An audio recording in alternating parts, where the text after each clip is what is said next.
Hey, Schmack, oh my God, you can check to see if we're live, right, Tony?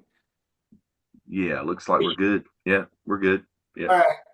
Hey, Tony, Ralph as always, but a very special guest this week, Mr. Jack Starr. Hi, Jack. How you guys doing, man? I'm honored to be on the show, and yeah, well, definitely. Yeah, it's an honor to have you, man. And we all got a copy of the new album, and Cool. we'd like to talk about that. Why now make it a part two from your first one? Out Well, of the dark, out of the darkness being the first album. Yeah, Yeah. right, which was like 40 years ago. So Yeah. I don't think I'm going to be around in 40 years for part three. So let me get part two done and enjoy that moment. And also, I mean, on a serious note, uh, I had a lot of success with that album. Red Forrester, was an amazing singer, and he sang on part one. And I felt, that it was kind of something, kind of unfinished business because, yeah, that's it. Because had he lived, I'm sure we would have done a part two. And it's just really a shame that he died. And but his legacy lives on, and this is also part of the legacy, continuing that saga that we started in 1984. Oh yeah, we're big fans of Red and what he did with Riot as well. What a Yeah, for tragedy. sure. I mean, when you talk about like rock stars that died from overdoses, it's all sad, but when it's out of your control, like a Randy Rhoads situation, Right. That's that Hmm. that that's like the worst, right? I mean, somebody Yeah. coming up to you while you're in traffic and taking a shot at you. I mean, it's Hmm. pretty bad. yeah, Yeah. what a shame. But Yeah. Yeah. so the new record, when does it come out? It actually hasn't officially come out yet. The new record, is on Brave Words Records, a Canadian label, and it's coming out April 25th. So right now, you guys have advanced copies, Yeah. and but everyone else will be able to, have it on after April 25th. I think, unless they're doing a pre-order on. No, I guess you can pre-order it, but you're not going to get it till after April 25th. Yeah. Yeah. How is it working with Brave Words Records? I mean, they're a new label formed out of the magazine that was around like 15 years ago, you know. Yeah, it's kind of ironic in a way because, when I lived on Long Island, there was like a bookstore near my house called Borders. Borders books, they were like really big. And I used to always see that magazine. And, I didn't have a whole lot of money. This was like about, I don't know, 15, 20 years ago. So I would try to read the whole thing cover to cover in the coffee shop of the bookstore. And I grew to really appreciate that magazine. And eventually, my monetary situation got a little bit better, and I actually bought some of the issues. And it's a great magazine. And so for them to put together a label for me was like a no-brainer. Like, yeah, it's going to be good because the magazine was good, and they're about doing quality things. They're fans as well, Yeah. you know. So that Yeah, matters. that's absolutely true, and it does matter because they're not in it for the quick buck. They're in it because they love metal. Hmm. Yeah. Martin Popoff was a big part of that magazine too. It was running Yeah. the Yeah. famous author. Yeah. I Yeah. used to buy it. I used to have tons of them, you know, and followed them. And then, of course, when they folded, they went as an online, and you can still go get your news and stuff from their website. And they do a Yeah. great job with that. So I was glad to see them start a label, man, because they'll have Yeah. some really good stuff on it, I'm sure. Oh, yeah. I've got a couple of his books, Martin Popoff. I have his Iron Maiden book, his Led Zeppelin book, a whole Hmm. bunch of stuff, and they're all great. I mean, they're like I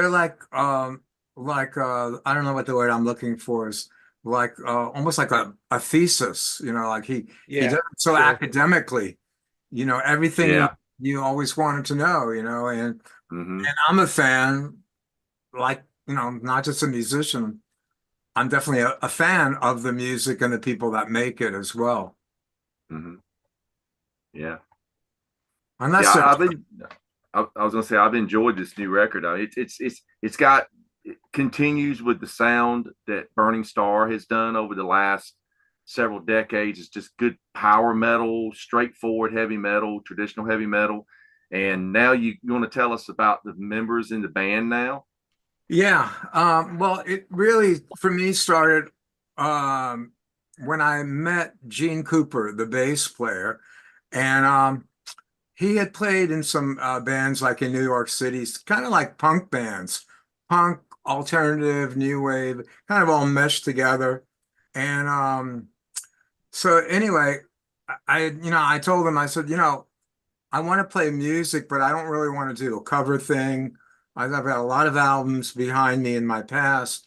And if you're up for recording an album with me, let's do it. Let's do it. And he got he was really just learning how to manipulate a recording studio. He had the equipment, but he was, trying to piece it all together, like all this electronic, advanced stuff.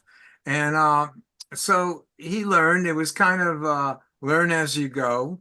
And we went as far as we could. I mean, but then, so we laid the basic tracks together, the bass, the drums. We had Rhino, who's an incredible drummer.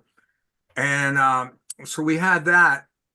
And then we needed to, part two, we needed to have someone that had an established studio. And that's where Thomas Merkler came in, who was actually playing guitar with Paul Diano. And he's just an incredible producer. So he was able to take our rough uh, blueprint of an album and take us to the next level. Uh, Fine tune the guitar sound, fine tune the drum sounds. And Rhino was very particular about his drums. So when we started working with Thomas Merkler and he started to hear how his drums were being enhanced and just made better, he was like, yeah, he got into it because he's really never been very happy with any of his drum sounds. And he told me that he really likes the drums on this album. So I was really happy to hear that. And then we got Eric Juris, who plays in a band with Giles called Warlord.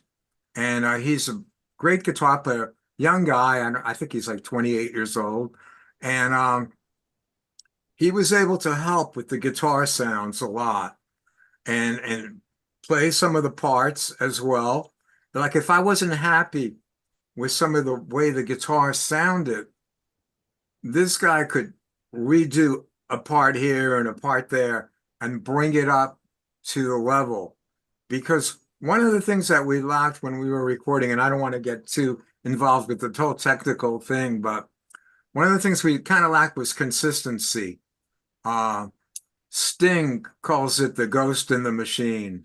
When you go to the studio the next day and you've left everything the way it is, you've left all the knobs, all the everything the way it is, but guess what? It doesn't sound the same the next day. So that's the consistency problem that we were having a little bit of. And some guys now with the advent of cell phones, they take pictures of all the settings when they leave for the night, and then to make sure that the next day no one messed with it. If someone came in to clean or if maybe some engineer had a girlfriend in, and they were, I don't know what, drinking or partying in the studio, which, they shouldn't have been, but who knows what happens, that no one messed up any of the controls. So it was really great that we were able to achieve consistency by having These guys in Germany work with us, and because we wanted the album to be great. And I know it sounds kind of like a cliche. We wanted everybody wants everything to be great, but I was obsessed. I wanted the album to sound good. I'm not one of these egotistical guitar players that only cares about how he sounds. I care about how the bass sounds, how the drum sounds, how the vocals sound, the whole 9 yards. You can totally hear that in the recording because everything seems to be at the same pitch, and the Well vocals, balanced. the vocals are very impressive on this album. Oh yeah. Yeah, I mean, Giles really came through like unbelievably. And I basically kind of I kind of put the fear of God a little bit into him, which is hard to do because Giles he's a lot bigger than I am. But anyway, I just said, listen, man, you got some big shoes to fill. Brett Forrester was probably one of the top 5 metal singers in the world.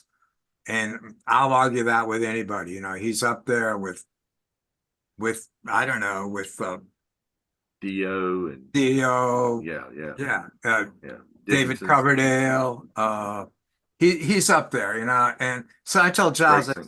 said, I said, man, it would be really great if you could incorporate some of that grittiness that Rhett had, but at the same time, appeal, to the younger metal guys that want to hear, histrionics, that want to hear, 4-octave, pulverizing screams, give us both of that.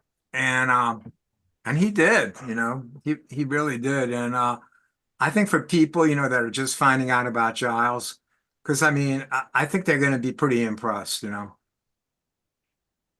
I saw him out with Alcatraz, and he did a great job, man. He's Oh yeah. just a very, very powerful singer, and to have to come into a band like Warlord that's got such it's just they're kind of just a legendary band that always had great vocals, Yeah. It's Yeah, like everything has had great vocals that he's involved with. And mhm, and you know what? He's not dropping the ball. I mean, he's he's right up there with all of them. mhm, So I was yeah, I was pleasantly surprised, but not surprised because I knew he was gonna do it. yeah. I'd like to get back into the new album for a second, but we brought up Brett Forrester, and I would love to know, as I'm sure all of us would love to know, how was he? I mean, as working with him, as a human being, as a friend, can you describe a little bit of Brett so some of us can know how he was? Yeah. Well, Red is kind of like a good old Southern boy. I mean, he never took crap from anybody, I'll tell you that. And he was a tough guy. Like 6'2", all muscle. And if he didn't like you, he would let you know, you know. So when I first met him, I was a little intimidated because I heard all the riot stuff and I heard all stories of total, mayhem and drunken barroom brawls and everything else. And we just got along, it was a hot summer in New York, and I was married at the time, and my wife was in Europe, and I said, man, why don't you just come over and live at my house? It'll be cool. I had a 2-year-old son and a 3-year-old son, and they were with my ex-wife in Europe, and it was like, okay, we got the house to ourselves. We can really do music. We can really, if we want to stay up all night and play music, whatever we want to do, we can really nail this album. So he came by, and I was expecting, a little bit of craziness, and I got it. He wanted to go out and party more, and more than I do because I'm not really, and I'm kind of more like down to earth, than Rhett was. And but so it was a little crazy having him, live with me and everything.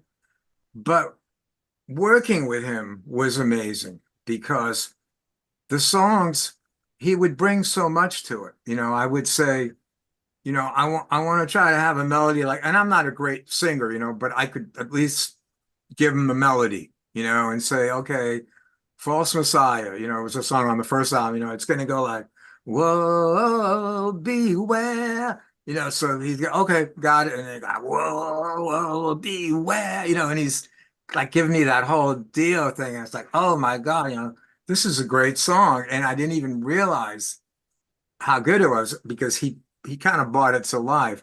So we went into the studio and we went upstate New York to a studio in Rochester called Music America, which was recommended by Carl Kennedy, who did a lot of his stuff there. And I think he was recording a lot of bands at the time. He was recording Exciter and Anthrax.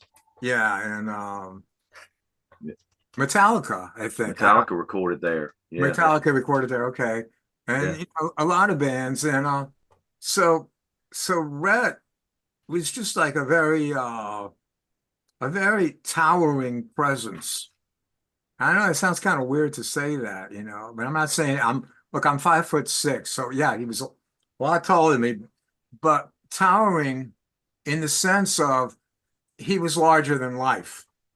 It would be kind of like having David Lee Roth live with you at your house. I mean, the guy gets up at like 11 o'clock in the morning, and the first thing he does is he starts having beers, like a couple of cans of beers in a row, and myself, 2 or 3 beers, and I'm out. I want to fall asleep.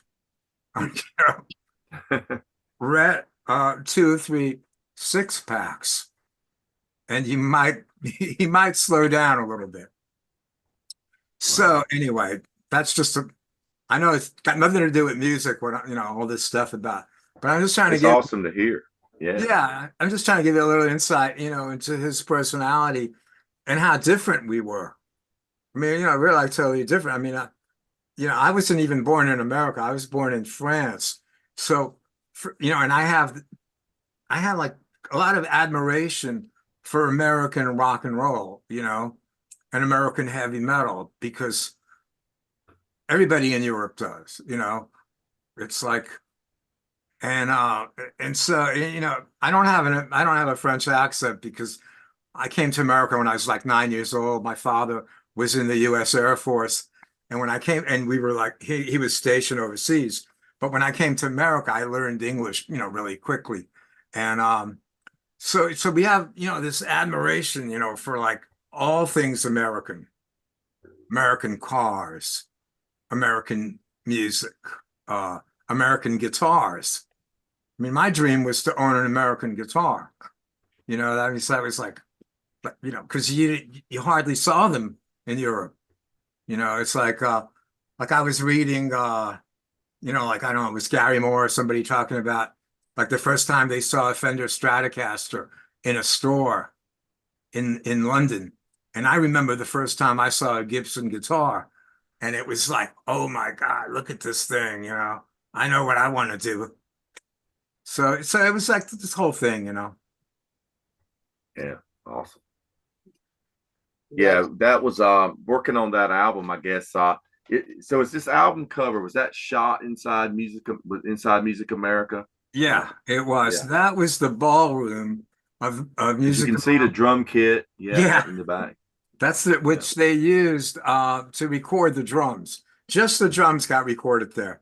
And the drum sound was really great. And Carl Kennedy is a big hitter. I mean, he's a monster hitter, and so is Rhino. I mean, these guys are just like take no prisoners. Uh, I've seen very few drummers like in my lifetime that hit as hard as these guys. And believe it or not, one of them, just to digress for a second, was the drummer of Billy Squier, Bobby Chouinard. That guy Mhm. could hit like he was, he was heavy also. So, but you Yeah. don't see that many guys that hit that hard I mean, Cozy Powell, of course, but Cozy Powell was more than just a heavy hitter. He was also super fast, you know.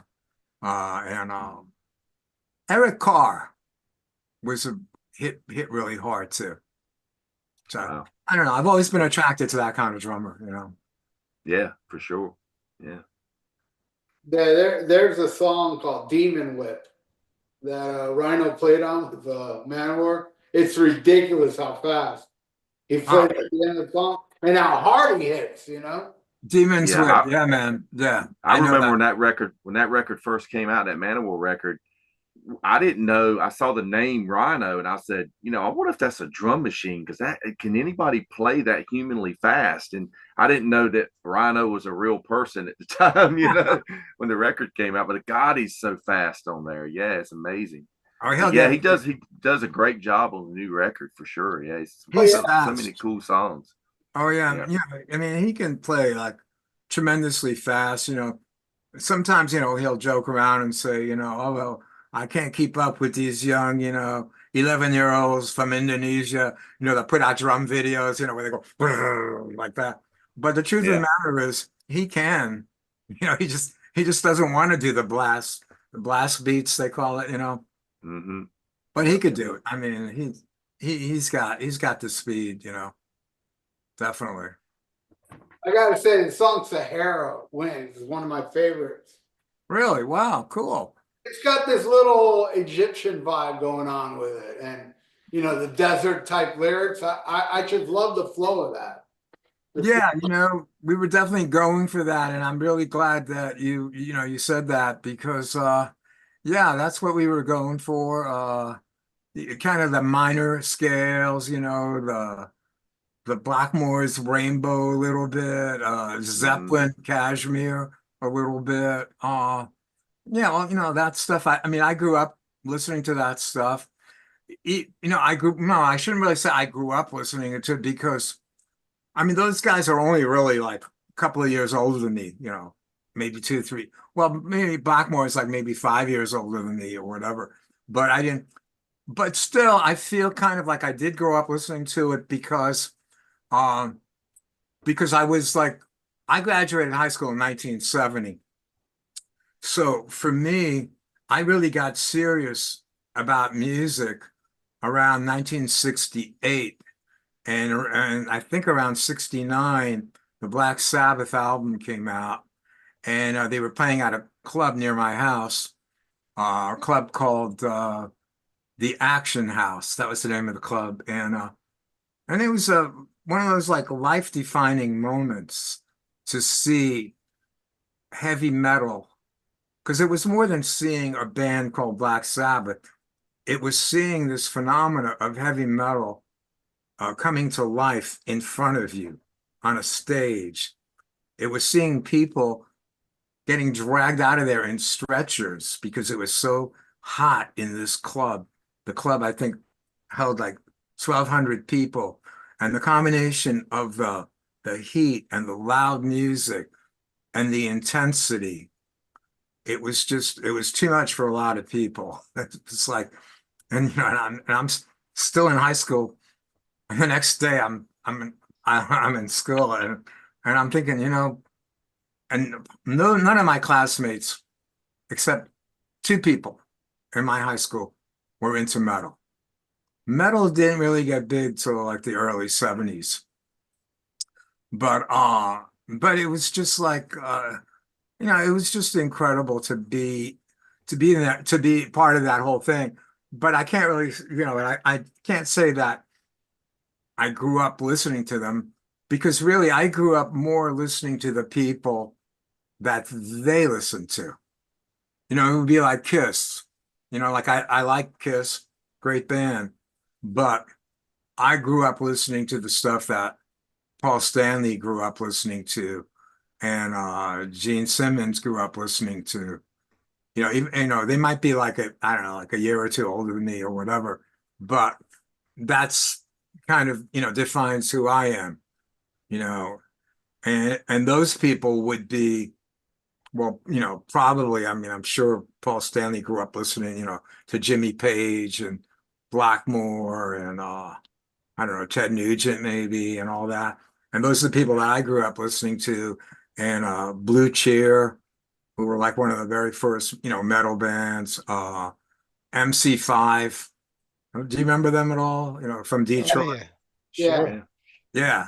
So anyway, so that, so that's who I grew up with, and I'm proud of that fact, that I've been doing this for a hell of a long time. And I'm Yeah, It seems like the Stones and the Beatles were always like a big influence on it. All the guys in Sabbath and Kiss and like yeah, anybody that came out in the 70s, they all had like the Stones or the Beatles in there. yeah. Yeah, Yeah. for me, yeah, the Stones were definitely an influence. The Beatles, not that much, because back then it was kind of you were either into the Stones or you were into the Beatles. If And you you, went to the dark side. I went to the dark side right away. Yeah.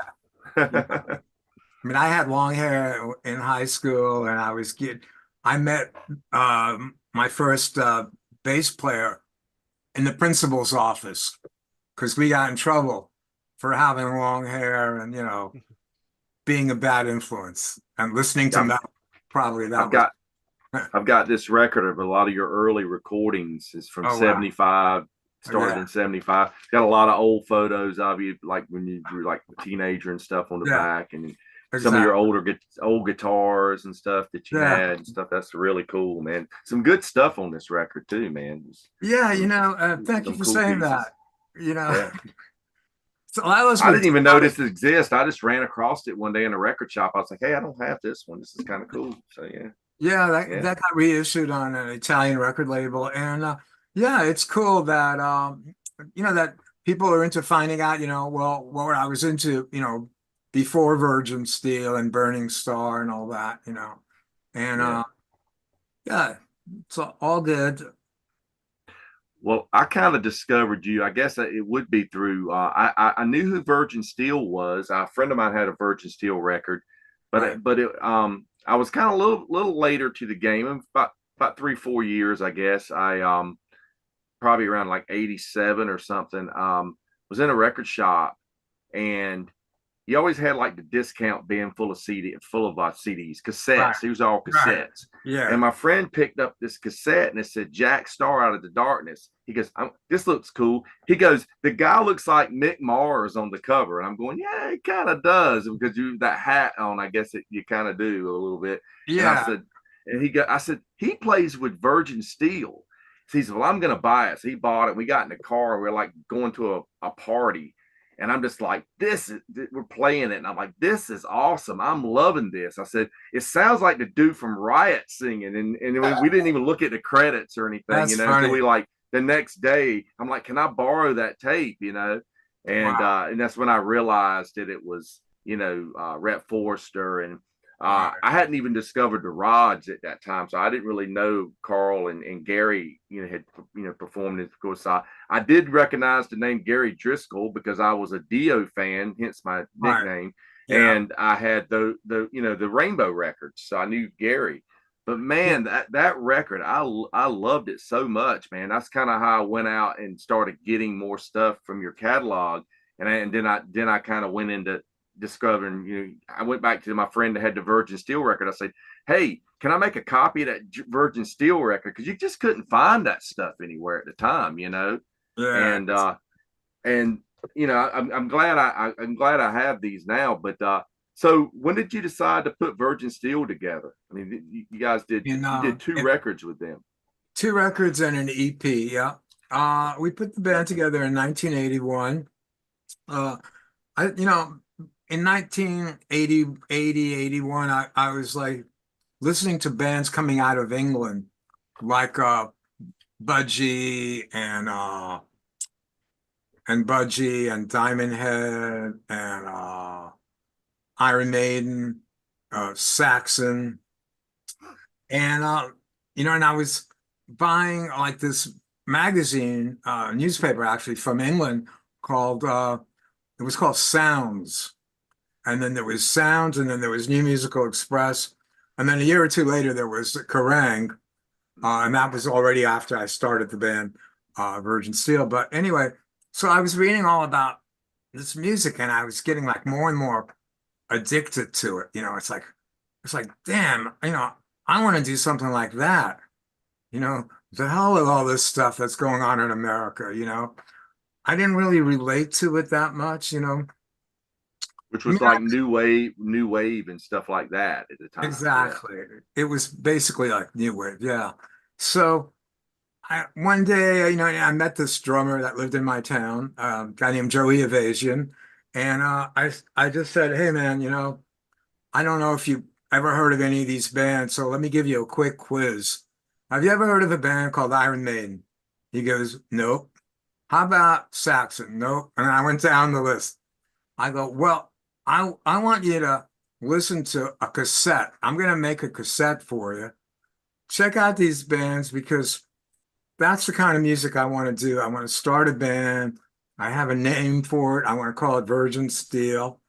And right away he goes, "Cool name, man." He liked the name. And I said, "Yeah, thank you. I think it's a good name." And I wanted to get that light and dark, like Iron Maiden, you know, Virgin Steel. I wanted to get that. And so we started rehearsing, just me and the drummer. Met this bass player named Joe O'Reilly, great bass player, very much into Zeppelin, which was good because back then, I mean, I considered Zeppelin a metal band. I know today they're not. Most people wouldn't really consider them metal. But back then, because there was so little metal out there, that I considered it, a metal band. And it was great, that I told Joey, I said, "Listen, we can play as great as we want, but if we don't have a singer that can hit the stratospheric notes, pillar crumbling kind of notes, it's not going to go anywhere. So why don't we put an ad in the local Long Island newspaper? Well, let's see who comes up."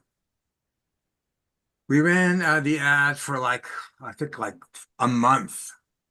And finally, this guy named Dave DeFay came along and we just basically said, "Listen, who do you like?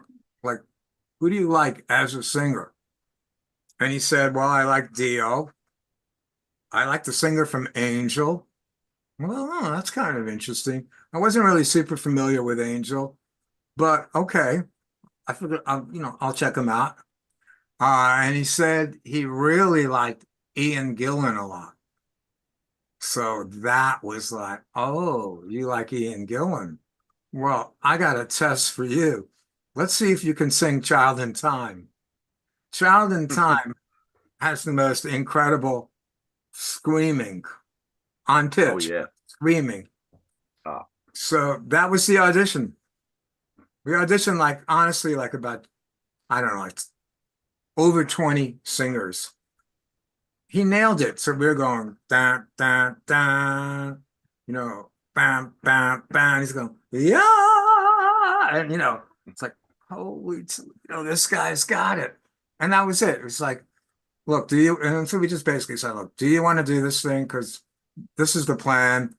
We don't care about playing little cover songs on Long Island and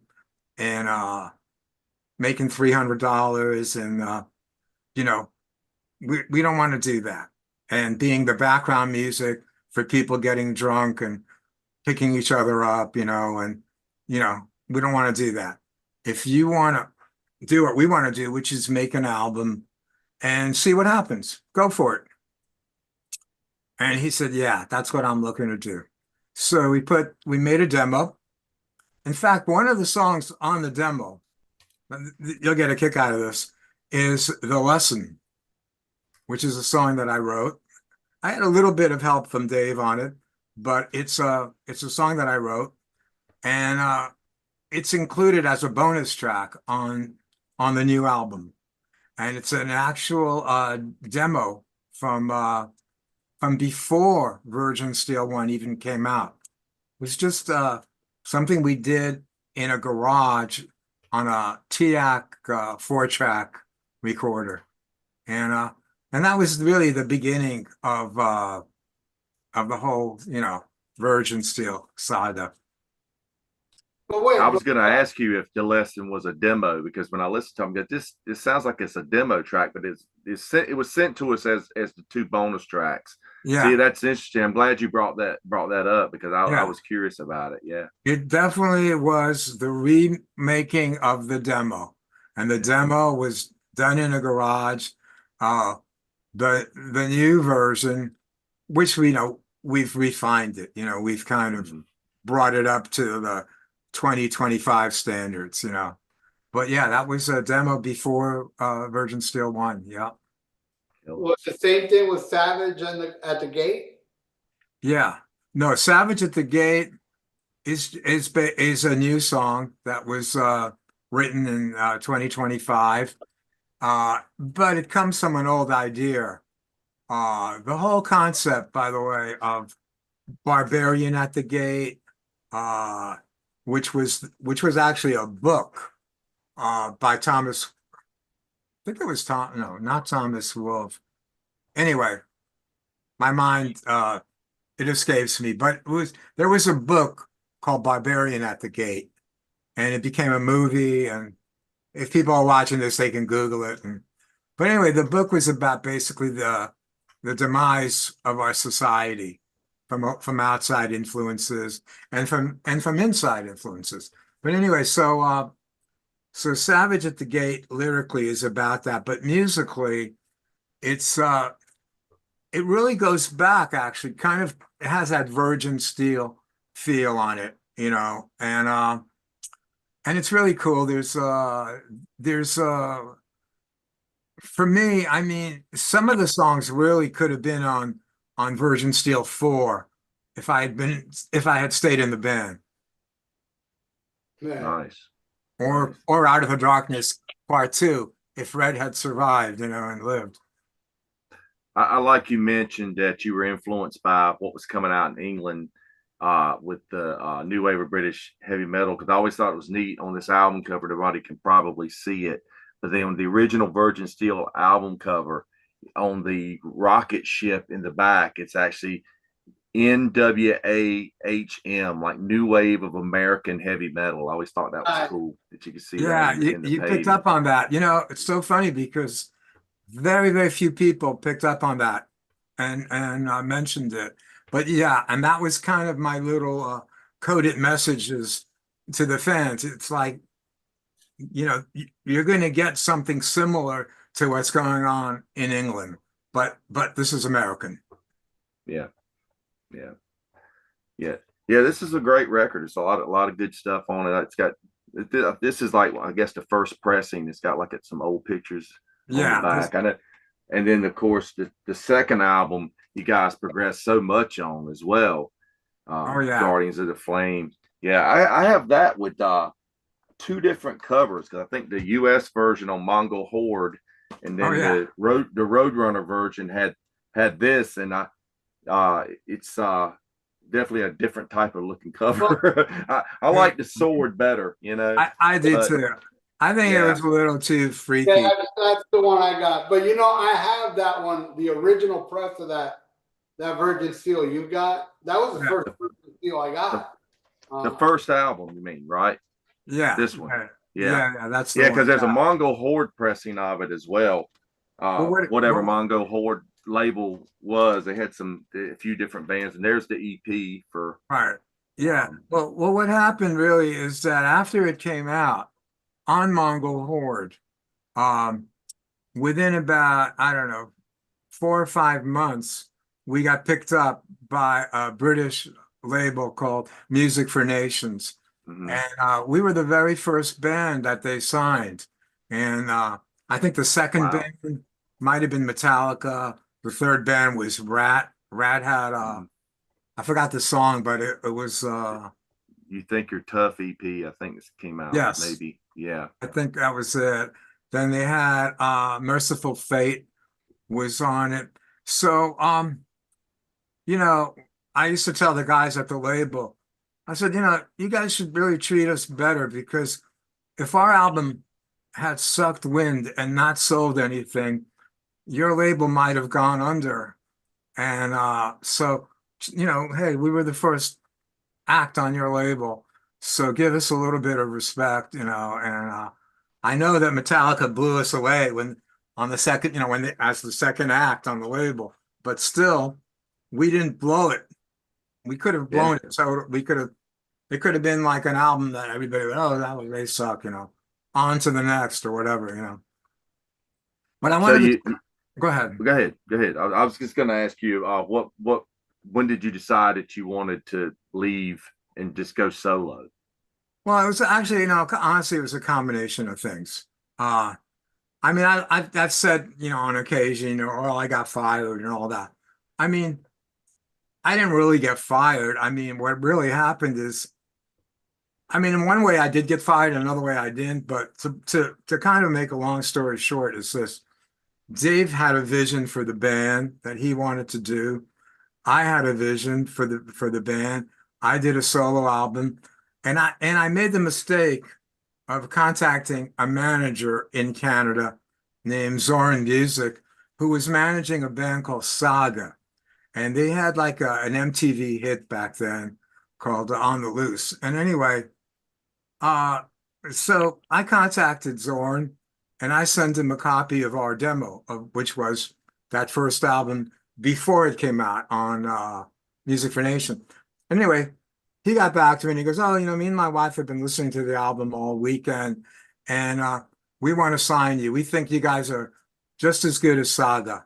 And I thought, wow, that's an incredible compliment because, they were older than us and they were like, I mean, they were even older than me. It was like, okay, that's a compliment. And they were great. Saga's a great band, and I said, well, we'd be honored to be managed by you. You guys, you manage Saga, yeah.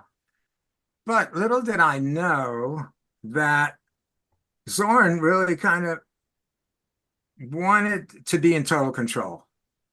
And some people are like that, we call them whatever, the control freaks or whatever. But I think a lot of times when money is involved, people want to have control. And so basically, he pretty much, in my opinion, I can't prove this, but in my opinion, he engineered me being out of the band. And so then we had like a bit of a lawsuit. I got some lawyers, Canadian lawyers, and he lawyered up as well. And I settled for an amount of money to leave the band and let him use the name. So I don't even know if the guy is still in music. That's how little I've kept up with his thing, he probably isn't. I doubt it. But I mean, but now that I think about it, I'll probably look him up later on tonight. He's probably dead if he was older than you guys. Yeah, he might be. Yeah, I mean, who the hell knows? I don't know, man. But so that was that. And then and Dave was. I'm not going to badmouth Dave. I mean, the guy's got tremendous amount of talent. He's a schooled musician. But what Dave really, I guess, really didn't understand is sometimes when you're creating great music, you don't have to have everybody be a mirror-like image of yourself. One skilled musician in the band is plenty. One other musician that's steeped in blues music is cool because that could make for a nice little soup. You blend in other elements. Another guy, maybe a drummer that's into Motown, or like Keith Moon being into surf music or whatever. So you put four guys that are into different things, and they come up with Led Zeppelin or they come up with The Who. And that was what was happening in Virgin Steel, because I didn't really, I mean, I loved classical music, but I didn't really know how to play it. I actually learned how to do all that later on. But Dave was bringing that to the table. The drummer, Joey Evasion, I mean, he's a great guy, but he had some weird taste in music that I mean that I thought was weird. Um, like I remember one day we were rehearsing at Dave's house in Deer Park, Long Island. And we're taking a break and the radio's on, and some song comes on, and it's a disco song. It's called Let's Hear It for the Boys. And it was actually in the soundtrack of the movie Footloose. And so he's going, oh, I love this stuff. And I'm thinking, no, I hate this, you know, and but and I was like intolerant back then. I was like, how can you listen to this crap, And then the bass player, pretty much all he wanted to do was listen to Zeppelin and Ozzy too. He loved Ozzy. So everybody like was coming from a different place in Virgin Steel, and that's not a bad thing. And that's a lesson that I've learned, and I've learned it reading interviews, with Robert Plant and with Pete Townsend, and they talk about the various people in the band and how they all were coming from different places. So I don't think you need to have little robots, little clones of yourself. And some bands even take it further. They want everybody to look like them. It's like, okay, I'm a good looking, 38-year-old guy. Everybody in the band has to be a good looking 38-year-old guy with hair down to here. It's like, why?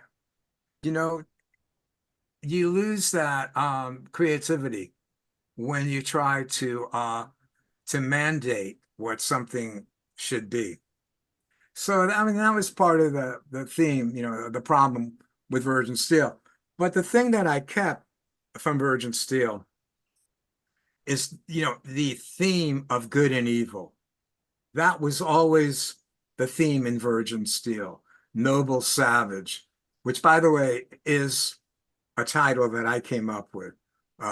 It became their third album, which I was not a part of, which I would have liked to have been a part of because I donated the album title, and that's one of the best album titles that I've ever heard, Noble Savage. And then Dave went with it. He and he should have went with it.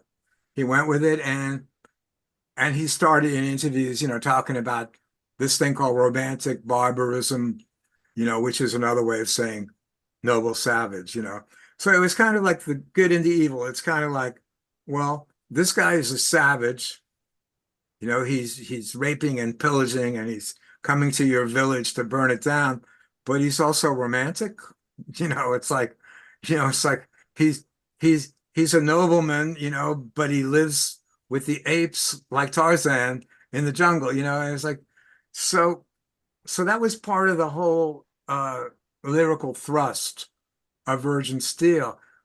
And in the new album, Out of the Darkness Part 2, that is even more of the lyrical thrust than even Part 1. So lyrically, it kind of goes back to Virgin Steel 1 and 2 and the EP, which is, the struggle of good and evil. And just to make it clear to everybody that's listening out there, without sounding like a Jesus freak, I believe there's a struggle of good and evil in the world, and I want to be on the side of good. Simple as that. It doesn't mean, that I'm, going to go, play in Striper tomorrow, but it just means that the battle exists. And you've chosen your side. So Yeah, exactly. Yeah, exactly. Yeah. So you're not the devil's child? No. Which is something I got to ask you about, man. That was something I wanted to ask. I was like, man, I actually I've always wanted to tell you the story. The Devil Child record. Oh God! Oh So no! a friend of mine had this. A guy had this, and man, played it for me years ago, and I was like, man, that is so cool. And I was talking to another friend one time. He goes, yeah, did you ever hear that record that Rick had called Devil Child? I'm like, yeah, I've never seen that anywhere else. He goes, yeah, that was so cool. And I just knew nothing about it for years. And then somewhere down the line, maybe like 15 years or so ago, I actually found it and bought it. And I've always just thought it was so cool for what it is. And I know it got reissued. Actually, Joe Hasselvander sent me a copy on CD when Oh, it got very cool. reissued. Yeah. Yeah. But was there a story behind that? It was you and Joe Uh, Hasselvander, I know. But you're under like pseudonym names yeah. on it. Well, reason being, okay. Well, we were doing, music with Virgin Steel at the time. Or wait, no, I'm sorry. No, it was actually, I think it was that 84 it came out in, or Yeah, 80. so it would have probably been after Out of the Darkness. So Yeah. yeah, so it was like Burning Star music, which was kind of in the beginning, it was kind of commercial. And Hmm. and before that, I was known for Virgin Steel, which was kind of like, it wasn't evil at all. There was nothing evil in any of the, Virgin Steelers. And but as a goof, when we would have rehearsals sometimes, we would start playing thrash music. I mean, like total like maniacal thrash music, and we were like little kids that were like discovering something new, "Gung, gung, gung, gung, gung, gung, gung, gung, gung, I want to kill your mother," and it was like, and so one day, I was talking to Barry, the owner of Dutch East India, Napalm Records, which, Mongol Horde. They had like three names, okay? Mongol Horde, Dutch East India, and Napalm. Okay, it was the same label. And I was saying, I noticed, you do some really like, heavy thrash bands, I said, we can do that. And he just kind of looked at me like I had two heads. I go, no, really. Uh, Not only can we do it, but we like doing it. We like thrash music. And he goes, really? And then he goes, why don't you, if I gave you money, he goes, if I gave you a budget, could you put together a thrash album? And I said, well, I know Joe Hasselbaum could play the hell out of it because I've heard him do it. And, he's like an amazing drummer. And I know Ned Maloney, plays like, he's got like that, Steve Harris kind of playing, he can play really fast. So I said, yes. Basically was kind of like, show me the money and we'll do it. And he gave us a budget. We recorded that album, I believe, in 3 or 4 days. And some of the songs Joe had already written. Some of the songs I had written. Some of the songs we literally put together in the studio. And I think it was right around Metallica was just coming out. Well, actually, maybe Metallica was already on their second album. But Yeah, it's 85. So yeah. yeah, so they must have been like on the second album, right? Or third album. Working on third, yeah. Yeah. And so we did it, and it was great, and but I didn't want to take credit for it. Because I didn't want to like confuse people. It's like, well, who are these guys? What are they, thrash, or are they doing this kind of American West Coast heavy metal, which is what Rock the American Way, it's kind of like a West Coast sounding metal band, which was the first and only time that I've ever done an album like that. Sure. Yeah. American Way. Yeah. Yeah. And I don't regret that album. I mean, it's actually a really good album, but it would have confused people if they had listened to it, and then they would have been like, well, what's going on? Devil Child, and then, hey, hey, hey, rock and roll is the American way. The Devil Child thing's very tongue in cheek too. It's very Yeah. humorous. And like I said, there's no information in the record other than your names on the back, which you got, were Matthew Hopkins, Anton Fibes, and Lucifer, basically. So, but the reissue, the Right. CD actually had a little poster that shows you guys and all with some chicks and stuff. Yeah. Looks like something that Steel Panther would try to pull off nowadays, So it's like I Yeah. said, it's very very tongue in cheek, but It- done in good humor. But yeah, yeah, I always and thought that's it what was a it cool was. record. That's Yeah, what it was. I mean, it was really done humorously, and but at the same time, I mean, we were serious, and some of the songs hold up, and yeah, it's good stuff. ironically, some of the songs I ended up using in Burning Star like years later, like Evil Never Sleeps. Mhm. It's one of our, most requested live numbers with Burning Star. Uh, you know, Mike Torelli, the singer at the time when we were doing it in Burning Star, used to joke around. Yeah, Evil never sleeps except when Jack Starr is taking a nap. He would say stuff like that. And Yeah, a lot of the songs, Avenging Angel, we ended up using that on a Burning Star album. Uh, yeah, I recognize some riffs kind of Highway, moved on later on. Yeah, Highway of Death. Wait, no, wait. Yeah, a lot of them. So for me, it was also what's the word? It was like a testing ground for some of these hmm songs because I yeah, didn't have a record company breathing down my neck, telling me what to do, and producers, trying to say, oh, that sound isn't good, or this needs to be done, or that. You know, it was like we got the budget and we did it the way we wanted to do it.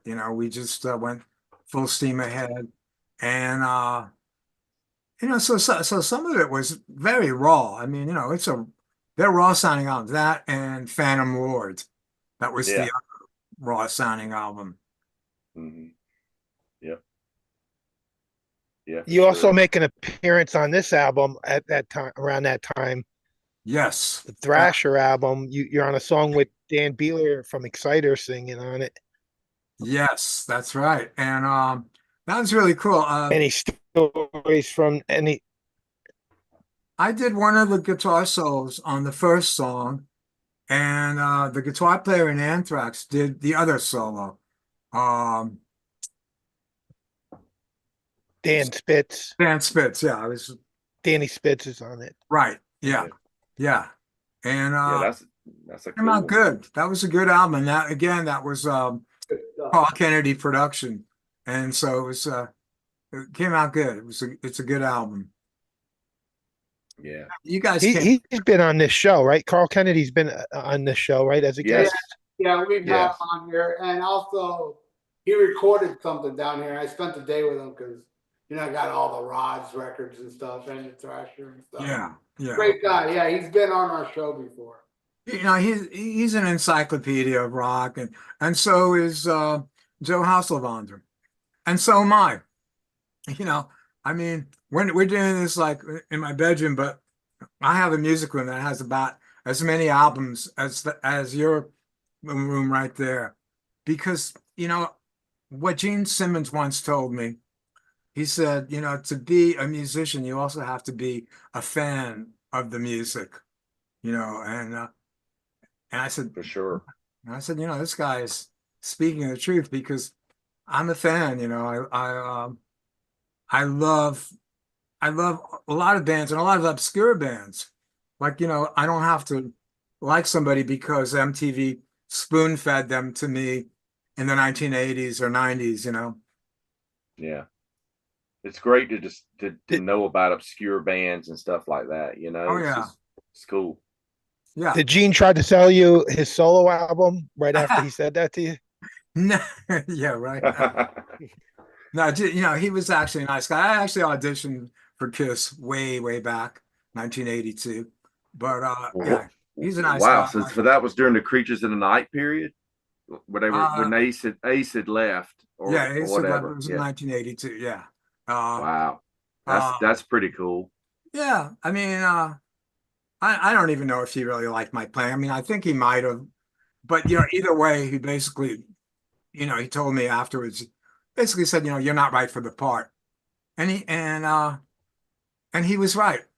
I wasn't, like I said, he was like 7 foot tall in those boots, and even I mean, Vinnie Vincent who was short by his standards is still 5'9", and then in the boots, I guess he's like 6 foot or 6'1", yeah. 6'4", yeah. Yeah. So anyway, he basically told me, you're not right for the part. And, I mean, I think I played okay at the audition. Uh, I mean, I didn't suck. I'm not saying I played amazing or anything, but, I was okay. But I was definitely not right for the. And he told me that, and he was cool about it. He didn't, try to make me feel bad. I got recommended by the Mike Varney from who had that U.S. Metal album, and Yeah. he contacted Bill O'Coin, who was managing Kiss at the time, and Bill called me up, and we had a couple of conversations. But so it was cool. It was a good experience. I'm gonna go into detail more one day about the Kiss audition. I think this one guy has a Kiss website, and he wants to hear like all the details. And Man, you should write a book. You've got some great stories. I mean, you came up at such a great time, and you were in such an area, big area there in the New York, yeah, area. I was going to ask, did you know a lot of the guys that were coming up in that scene back in the early '70s and stuff? Did you know a lot of people that uh, like the Kiss guys, or did you? I mean, I uh, figured you knew some of the guys that went on to be in Rainbow and stuff like that. yeah, Was it? yeah, yeah, I Did you did. know? Did you see Elf back in the day with Ronnie and stuff? Coming up in that Twisted area. Sister was a Long Island band at the time, Yeah. so Yeah, yeah, I used to see them. You held up that album, The Roots of the Metal Master. Well, on that album, it does have Bobby Rondinelli's on there, I think on a couple of songs, and he was in Rainbow for a while, and Mhm. or was it, yeah, Rainbow or Deep Yeah, Purple? he's in Rainbow. Yep. Rainbow, okay. And yeah, and Eric Carr, I knew. He came over to my house a couple of times, and great guy, and I knew his girlfriend, Pantera. Nothing to do with the band, but that was her Yeah. name, Pantera. And yeah, and I remember that my son was like 2 years old, and Eric had come over, and they were selling the Gene Simmons dolls at the toy store, and I had gotten my 2-year-old son the Gene Simmons doll, and then so the next morning, he's up, and talking to him, and baby talk, kind of, you know, you know, Kiss doll, he was at the house, last night because he'd been over, and I'm going, Kiss, and I'm explaining that I think like maybe like 6 months later, I was able to really explain to him that, one of the Kiss dolls had come to life. Had come to visit us. So it was kind of funny. There, That's cool. Marty Friedman came out and said when he auditioned for Kiss, he didn't get the gig because he was too short. So Yeah. He said that. I didn't know that yeah, because there's a website called Kiss Talking Kiss or something. I don't know. But anyway, he wasn't listed as one of the guitar players that auditioned. So that's interesting that he said that because I never wanted to say that because I just thought it sounded kind of like stupid to say that. I yeah. I didn't get it because I'm too short. But No, and I don't know. it makes sense. Yeah. But I could have also gotten it because I sucked. What I'm saying? I mean, anything's, you know, but definitely not being 6 foot did not did not help me. It, if you did get it, what kind of makeup would you have worn? What character would you have become? Now that's a really good question. Well, if they had made you change your name like they've done everybody else, I mean, they like we could have a star in the band. We have Star Child. So, Yeah, Well, yeah, you're yeah. right. I would have been like I don't know, man. Like the Wolf, Jack Wolf. Jack Yeah. Wolf. I don't. Who the hell know? But Yeah.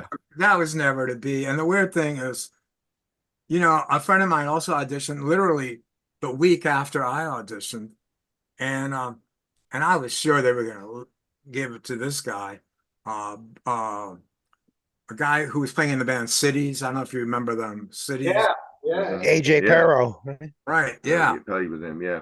and he was a great guitar player, you know. But anyway, I don't want to talk about, you know, Kiss, because it's just like I don't want anybody to think, oh, he's talking about Kiss, like dropping like names or something, you know. That's all cool. We But I, love it. We're fans. We love hearing stories like Yeah, this, yeah, man. This is and I'm a great. fan too, you know. I mean, and I Yeah. auditioned for other people, you know. I mean, I auditioned for Meatloaf, didn't get that, and that's got a great story. But I don't want to talk about all that because, That's why you should write a book, Jack. I'm serious. yeah, That would be, I would buy yeah. You weren't fat enough to be in Oh, that was Meatloaf. it, man. it. That was good. That was good. That was a good comeback. Yeah. Yeah. But anyway, I can talk about Meatloaf now. You know, honestly, no, I don't even want to talk about Meatloaf. Don't get me started, because you know what? Then I'll talk the whole time about stuff that has nothing to do with the album coming out, and then I'll be like on the phone with the record company. It's like, dude, why didn't you mention you have an album coming out on April 25th on Brave Words Records and called Out of the Darkness Part 2? Why didn't you talk about that? And it was, But And they got a video out too, right? For Yeah. Rise The Up. video That's for the, Rise Up's a great, cool video, man. yeah, going back to the new album, Rise Up, to me, listen to the whole album. I think that is the right choice as the song to put out, because it really does kind of represent the album in a way. You know you know, what I mean? you're right. And at first, I didn't think so at first. I was thinking, oh, you know, Giles doesn't know what he's doing, blah, blah, blah. Because I can be, you know, I can be analytical and critical. And then after a while, like literally after like 3 days, it was like, yeah, you know, he was right because it's got that punch. Yeah. And you needed that punch because you know, it's like kind of like I was like Rip Van Winkle when I was asleep. Not that I was like totally asleep, but in the eyes of some people that are going to be listening to this album, it's like, oh yeah, Jack Sully, that was that dude from 100 years ago, you know, that did that album, you know. Uh let's hear what he does now, you know, and then boom, it hits you in the face, you know, which that song does.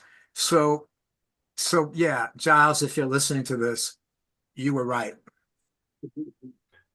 Did Giles do all the lyrics for the album, or did you already have some ideas in place? He did, you know, he contributed a lot. I had a lot of the lyrics, and Gene Cooper had a lot of the lyrics, you know, especially about the good versus evil, you know. That was an important theme, you know, and you know, and Giles made it clear to me, you know, if I'm going to sing this stuff, I have to believe it. I have to sing it like I mean it. And if there's any lyrics that are, you know, are lame or whatever, you know, you got to give me free reign to change them. And I said, man, of course, you know, I'm not, I'm not a dictator. I'm just a guy that's making an album after 41 years, you know, so let's do it. And, yeah, I wanted his input, and I definitely wanted, everybody's input, you know, Rhino, everybody, because, you know, these are guys that have all been around the block. I mean, Gene Cooper, I don't think you've heard of, because he hasn't been in any metal bands. He was part of that New York power pop, you know, Ramon scene. You know, in fact, they have a song on one of the Ramon albums. His band, the Boyfriends. One of the songs that he wrote is on a Ramon album. And his other claim to fame, and this will blow your mind, talk about writing a book. He was going out with Heather McCartney, with Paul McCartney's daughter. Wow. So it's like sometimes I just feel like saying, well, listen, that's his resume. He went out with Heather McCartney. Okay. If you got something better, let me know. Having, you know, and he potentially could have had Paul McCartney as his father-in-law. So that's pretty crazy right there. But speaking Wow. of, you know, but speaking of weird father-in-laws, and I'm just going to do this real quick. The bass player in Burning Star, Ned Maloney, his father-in-law was Paul Chapman, the guitar player of UFO. Oh, Right. So Yeah, I remember reading about that. Yeah. yeah, so you Yeah. know, so that, but that's still not as good as the Paul McCartney thing, you know. But Yeah. anyway, I digress. So stop me when I start talking about stuff that has nothing to do with the album. It's cool. Well, going back to the old round, but connecting with the new album, you Yeah. got Rhino on the album, but on Land of the Dead, you not only had Rhino, but you also had some guest appearances from two different Man-O-War guitar players. Yeah, that was definitely amazing to have them both on the album. You know, I mean, I really like Ross's playing a lot. I don't want to sound conceited, but he reminds me of me. He's very pentatonic. He does a lot of pentatonic. He's very rooted in the blues, which I am, and I like his style. And then on the other side, you got David Schenkel, who's like a shred maniac, can play like a million notes per second and great guitar player, but on the other side of the coin. So having them both on the album was pretty intense. And I, and it helped the album a lot, just. Them on it. And also we had the guy from Raven too, which people forget, but he was on the album. So John, well, John? the guitar player from Raven, yeah. Mark Mark Gallagher, yeah. Yeah. Well, So we actually had three really great guitar players on the album. And and on this album, there's also three other guitar players. We have first of all, the producer, Thomas Merkler, great guitar player. He played with Paul Di'Anno. And you can't be a slouch and you're going to play with the former singer of Iron Maiden. You got to be pretty damn good. So Thomas Merkler is on it. Just a lot of really great people. I don't want to digress too much, but a lot of really, really good people on the album. that's great, man. Well, Yeah. going back on something you said earlier, Yeah. which is I've made countless videos on this channel talking about, man, because I wasn't around to hear Sabbath in the early 70s, and Right. you got to witness it live. And I always said, I wonder back then when people would go see Sabbath, and was it as mind blowing? Because there was nothing like it, right? Yeah. I mean, in other words, were there other bands similar to Black Sabbath? It was like what I'm trying to say. It was so foreign what they were doing. It was the most extreme thing at its time. There was nothing as extreme as that. That the Yeah. audience all awestruck on.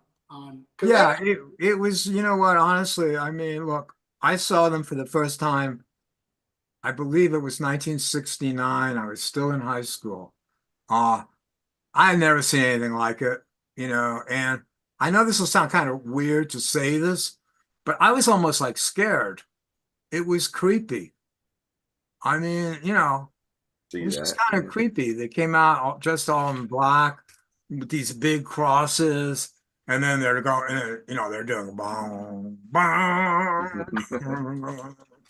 And it was like, and and like, I don't know, like a month before I'd seen like 10 years after, and 10 years after, it's like doing this really fast kind of, rock and roll, beat bop metal, And then these guys were just like, oh my God, what the hell is going on? And it was like, what the hell, And I didn't even want to like tell my parents what I had seen, a bunch of, and then as it turned out, they weren't satanic devil worshiping.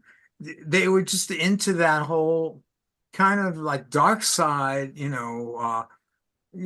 of like the Hammer movies of the 70s, Yeah, sure. But I didn't And know that. I didn't know that, at the time, but I dug it.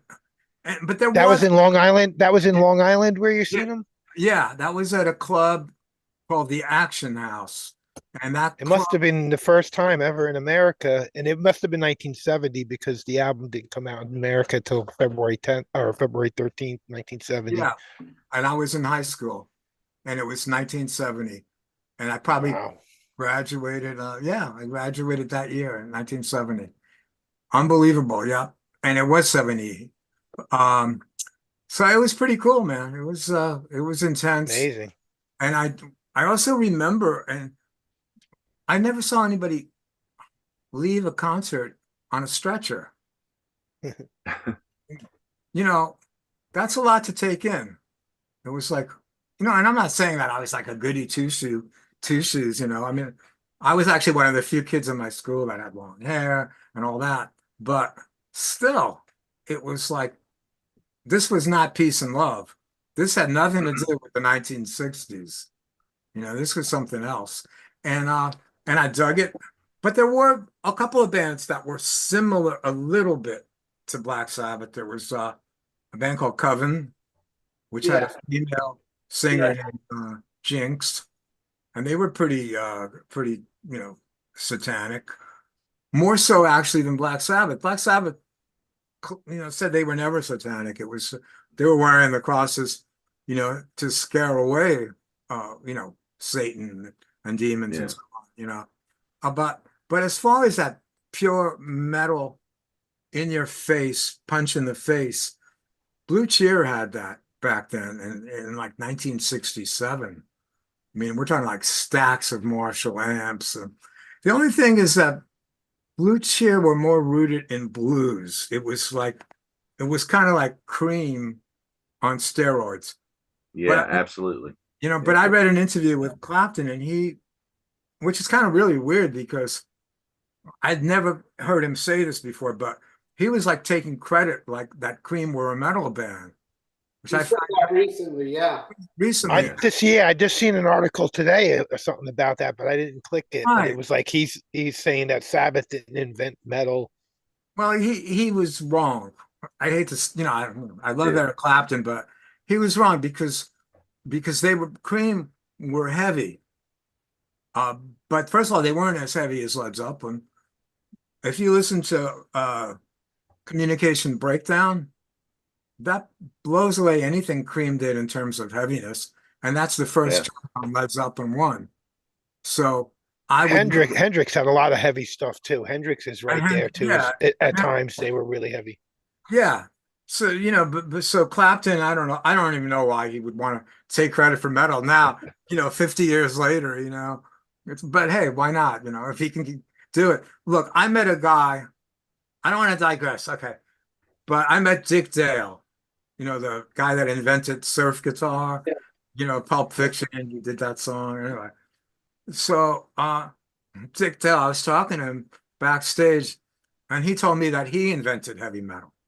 I swear, if you read interviews with Dick Dale, you'll get a kick out of this. So it's like, come on, all these people are taking credit, you know. But if I had to say, Paul McCartney says he created it with Helter Skelter. right, She's so heavy. did he really say that? Oh, wow. No, but he's like kind of Yeah. hinted at it, but he knows like, but for one song, you can point at that's like where it all stems from, little bits here and there. Yeah. You're right. You're right. But the thing is, Paul McCartney said in an interview also that everybody has this impression of him that he's like a goody two shoes. He's angelic, he's the choir boy. But the truth of the matter, he's the guy that wrote Helter Skelter and Why Don't We Do It in the Road?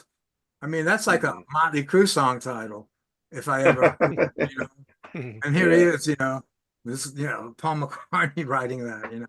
So, it is what it is. But I mean, I was into metal. Um, and, and I didn't invent metal, certainly not. But I mean, I was into metal when I saw Black Sabbath in 1970. I had already been listening to metal, what I considered metal, because the Led Zeppelin album did come out in '69. Good Times, Bad Times have been out. That was metal to me. Also, Hendrix was out already, and some of that stuff, like you mentioned, like Manic Depression and Foxy Lady. I mean, that's heavy, It So just wasn't called metal. It wasn't called metal though. It was just because that wasn't a term. So it was just whatever the most extreme stuff that right, was lumped together as like the most extreme music out there. right, and same thing. You're right. But Blue Cheer, they didn't have all the pieces. they were playing really insanely heavy, and the bass was all distorted and everything, and the guitar sounded like they were going through like 3-4 Marshalls, and they were playing. So what I'm saying is, but Black Sabbath took all the pieces of the puzzle.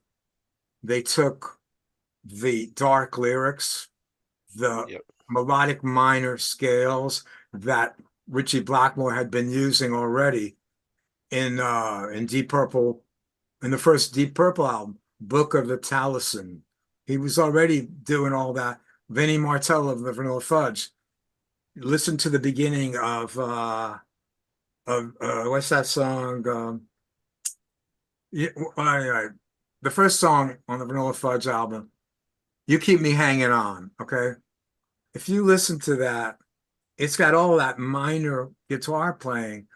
And then in Moments of Honesty, which Blackmore sometimes has, in Moments of Honesty, he pretty much admitted that Deep Purple were heavily influenced by Vanilla Fudge, who were a Long Island band. And I was a kid growing up on Long Island, and I was seeing Vanilla Fudge like once a month at that club that I mentioned that had Black Sabbath in 1970.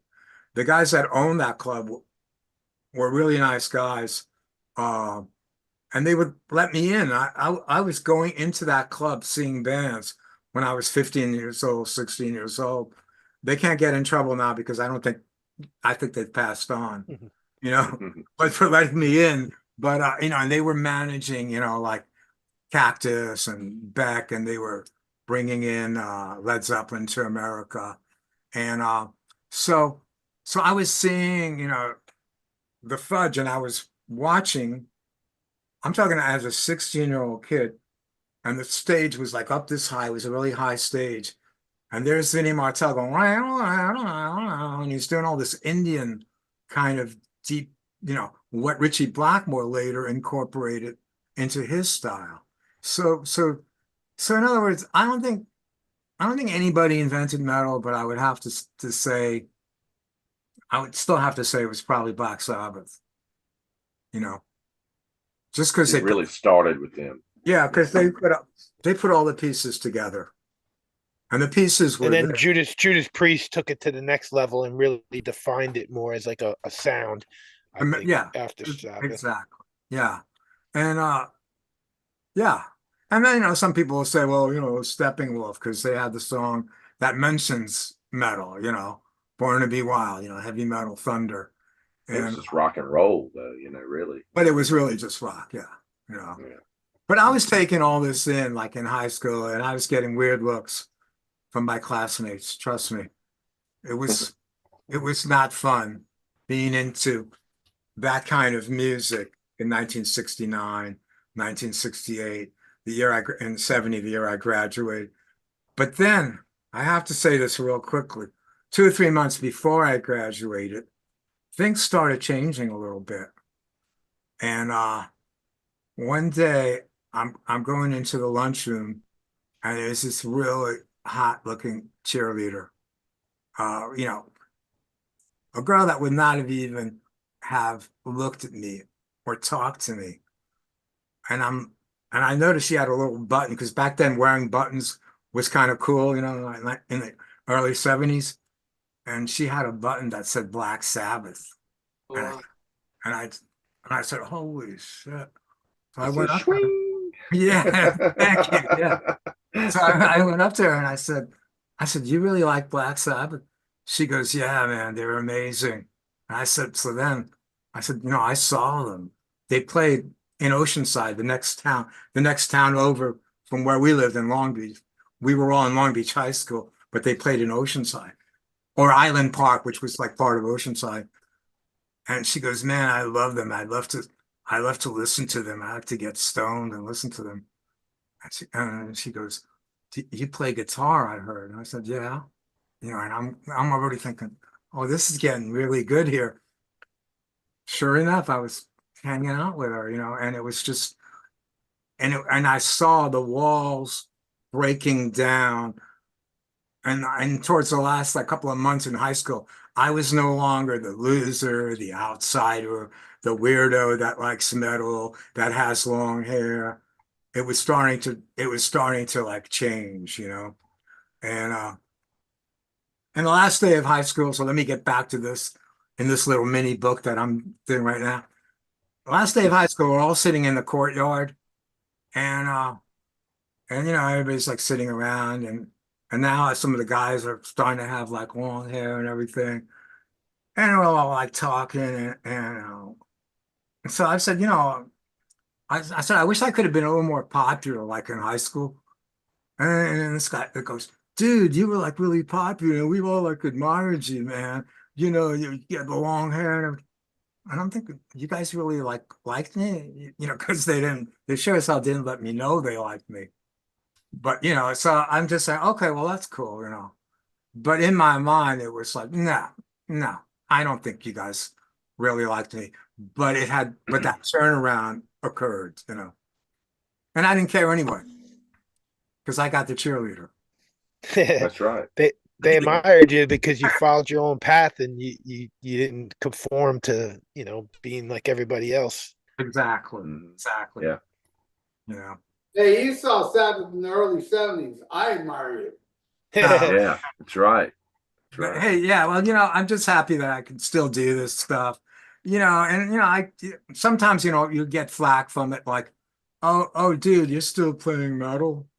I'm talking about from musicians because you know, haven't you like gone to like higher forms of music, like you know, like jazz or like how come? And you know, and I love that kind of music. Don't get me wrong. I mean, I love listen to it, but it's just not something that I really wanted to, you know, to pursue. If someone can do it, like the drummer in the Warlord, Mark Zonder, man, guy is a phenomenal drummer. He could probably play jazz and you know classical, whatever, on the drums. You know, Yeah. same thing with their keyboard player. But Yeah. Jimmy You'll Waldo. grow out. You'll grow out of it in a couple of years, Jack. yeah, I need another like 20 years Yeah. to get out of. Maybe I'll get into like you know progressive. But we do have to get back to the album. We have one progressive song on the album, and that would be The Lesson. And who better to play on it than Mark Zonder? I mean, Mark Zonder just nails it. I mean, he's about as close as you're going to get to like Neil Peart, you know, Neil Peart or the Yeah. guy in Dream Theater, Yeah. Mike. Portnoy or something. Yeah. Yeah, I mean, Yeah. he can nail that stuff, you Yeah. know. Zonder's amazing. We, Yeah. Uh, Very good. yeah, we it was met, not really. It was great that Giles was able, you know, to dial in some favors and get them to Yeah. Yeah. play on the That's album. You cool. know, very cool. Mark's been on the show. Yeah. Yeah, man. So, well, Jack, I think we covered it all, man. And we covered the album good enough that they're not going to say anything. I think All right. Yeah, yeah. We don't want him getting pissed off at me because I did what I was supposed to do. I talked about it. Hey, it drums up interest in you as a person as well, and people are going to go, "Hey, we got to go buy this guy's new album." That sounds great, man. And Yeah, man. where is it where they can pre-order it again? Through Brave Words Records, and I mean, I don't know if you can put something up at some point or I whatever. will. That would be very cool. In the Yeah. description below from this video, people are watching. Right. I'm going to add a link. That would be We'll add it in. fantastic. Yeah, it'd be So great. thank you. Thank you all three of you for having me on. I see four people because I'm there too. Thank you. Yeah, thank so yourself for being Yeah, right. here. Yeah. I'll give myself a pat on the back, you know. Yeah. But you know, I really appreciate it. And it was fun, you know, it was really fun because you know, you don't really get to talk to with people that really know your background very often. You get to talk to people that read a little bio and know one or two things, but it was like you guys are just pulling out albums and it's like, so I'm going down memory lane here, you know. Yeah. Yeah. Well, we're fans. Well, all three of us are fans of. Well, I'm a fan of you guys for doing this, you know. Yeah. Appreciate it. When Michael Thanks for joining us. Michael told me, I talked to the guy, but man, we're gonna get Jack Starr, man. So thank you I so love much for joining us. I'm glad you had a good time. going down memory lane with us. Yeah, man, absolutely. It was good. And I'm just glad that you guys like the album, because Yeah, it's really good. we really put a lot of hard work into it. It was like, you give birth to like a baby or something. An album is like a baby. This album was a hard birth to deliver. The baby was Yeah. hard to deliver. Uh, for one thing, and I'll just say one last quick thing. We didn't use a click track, and that's like a huge no-no in the year 2025. Right, whatever reason, we didn't use a click track. And there's very few drummers that you could pull that off. If you're not using a click track, it makes it really hard. But we were able to do it, and Rhino was able to play so in the pocket and so in time that we could do edits and cut-ins and all that and still make it work, even though we didn't have a click track. So if someone is looking for an album that's really not your typical album from 2025, this definitely could fall into that category. Definitely, man. Everybody go Awesome. check it Yeah. out. Go check out the Rise Up video and pre-order it because I am. Love it. Same. Thank you, guys. I appreciate it. Okay, Jack, man. Thanks, you so Jack. much, man. Thank you. You have a good one. You too. All right, and everybody else, thanks so much for watching. I'm sorry we didn't go into the chat. Yeah, I've been checking it over, and just people been making comments about Jack and being fans, and no questions or anything much. Just people making comments about what we've been talking about. So yeah, thanks everybody for watching. Yeah, thanks everybody for tuning in, and I'm gonna have a talk with Tony and Ralphus after we sign off here, because who wants to come back on the show is Mr. Martin Popoff. Killer. Asked me, so I'm gonna talk to both of you, and let's see if we can find like a band we like a lot that's one of his recent books. Yeah, that's cool. We can plug And we it. got to send out a shout out to our buddy Wayne, who's not here tonight. Wayne had surgery successfully. The addictomy. They Yeah. put it on, and They did. It's working. It's standing tall. Everything's good. it's not too big, so it's not going to hurt his wife. So and let's hope that Wayne has a quick recovery, because I already miss him, man. Yeah, I do too, man. I miss that guy. He's a whack ass. And I love Cheers, Wayne. Cheers, Wayne. And I love how people hate him. That's why I keep bringing him on. I love him. I love Wayne. He's the best. He's a whack job, but he's awesome, man. He's my buddy, man. So And he really wanted to be part of this one tonight. He's mad that He's into Chad. He's been watching. So he was? Yeah, he said he was watching. Oh, awesome, because he wanted to be part of it, but I was kind of at the mercy of his manager, Jack Starr's manager. So it was like, we got to do it now. Yeah. Well, if we could have had him in, he's probably still doped up from his surgery today. It might have been funny. Yeah, it would have been good to have him on all joked up and shit. With his new dick. Yeah, he could have showed it off. Yeah, you could have shut it off. Ban my ass. I don't care. Yeah, we get monetized. All right. Dio and Ralphus and everybody out there, thank you so much for watching Almost Human Live. We'll be back next week. I don't know if it's going to be with Martin, but we're going to work to get Martin back on the show, and we'll think of something really cool for next week. So, schmack 'em a gob, everybody. Later.